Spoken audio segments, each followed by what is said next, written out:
Juda ham bahsli savol bor.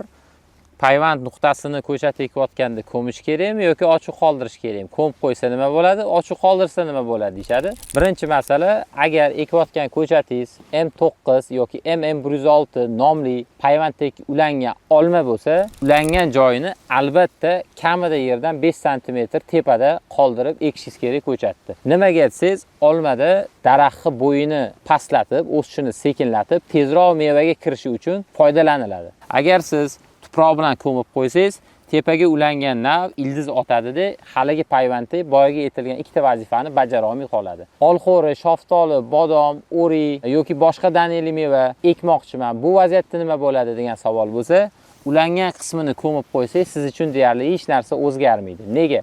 Chunki bu meva turlarida ishlatiladigan zamonaviy payvandlarni qo'llashdan maqsad boshqa, ya'ni daraxt bo'yini pastlatish emas yoki tez mevaga kiritish emas.